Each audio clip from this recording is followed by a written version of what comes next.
It's almost over. Can't last much longer. Can Swerve break this up? Oh no! Hangman Page taps out! Samoa Joe. What up, y'all? This your boy Ace here, and welcome to Afternoons Delight.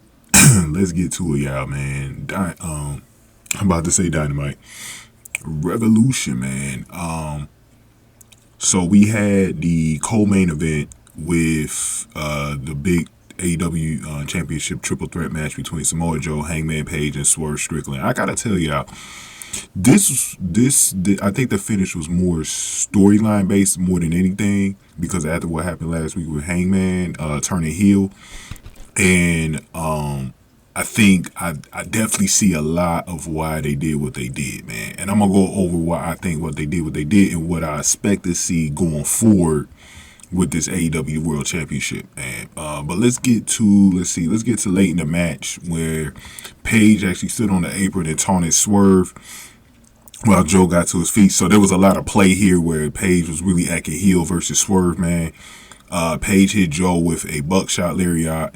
They kind of put Joe in a position where he was just going to take advantage of the two feuding throughout the match, you know what I mean? Page hit Joe with a second buckshot lariat and covered him.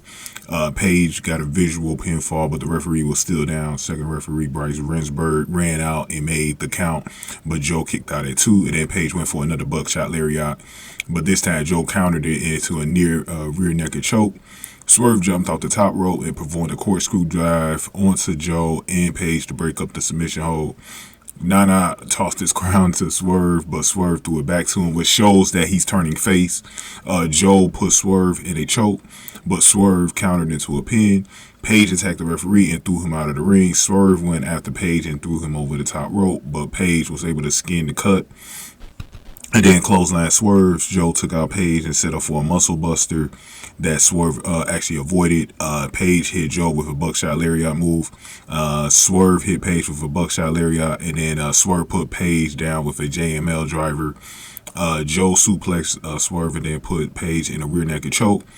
Original referee Paul Turner returned, and then he saw that Page tapped out, so Swerve didn't get a chance to break that up, and Joe retains, man. So that was all she wrote in the triple threat in almost 20 minutes for Hangman and Swerve, as Joe retains the AEW World title. And I think a lot of people kind of went into this kind of like not surprised, but a lot of people did wonder, hey, is this going to be Swerve's time? Hey, man, maybe even Hangman's, you know. But I think what they set up here was that Hangman will continue to battle against Joe and Swerve on the outside, but Swerve, I think, gets a one-on-one opportunity at Joe at Dynasty. So there's a new pay-per-view for AEW called Dynasty on April the 21st. It sounds like maybe we could be getting Swerve versus Joe in a one-on-one match, and I think Swerve wins it there, which gives Joe another month with the title, a month and a half with the title, which is good for him. I don't think he needs it past Dynasty. I think he could go on ahead and relinquish it at Dynasty, unless they do a rematch between Swerve and Joe at Double or Nothing. That's the only way I see any reason for Joe to retain his title after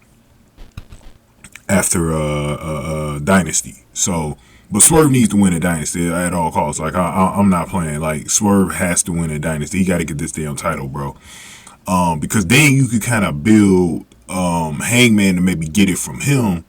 But I don't know, because I don't know what they're going to do with MJF, because I think MJF is going to return in the summertime, so I don't know if MJF goes back to the main title picture or not. Wardlow, I think, is going to be one of the challengers, too, because he's already a heel, so he could be Swerve's next challenger in the summertime before All In. Maybe one of those pay-per-views before All In. Because I'm pretty sure Tony will probably add one in there before All In at some point. We usually have Forbidden Kingdom in late June. I don't know if we'll have another one before All In is at the end of August, so we got to see if Tony adds another one like in July or something like that.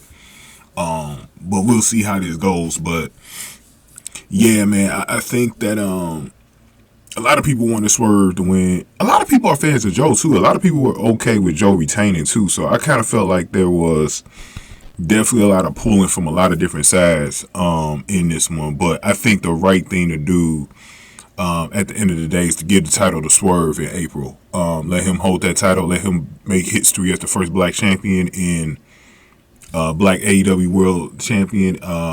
And you go from there, man. And you could probably set up something. Swerve versus MJF sounds like money at All In, bro. If you wanted to go that route. I mean, you got a lot of different situations that you could do with this. But yeah, man, good cold main event. We're gonna talk about Sting next, man. Give me your thoughts on this one. We're gonna pay close attention to how the storyline gonna go. I'm probably gonna review Dynamite the next 2 Wednesdays because there is no one in Chicago until about the 20th of March. So I think I'm gonna cover Dynamite the next 2 weeks, and we're gonna see what's gonna go on with this storyline. So keep it locked in here on this channel, man. Get this video a like, share, subscribe, y'all. Thank y'all for watching this one. After News to Light.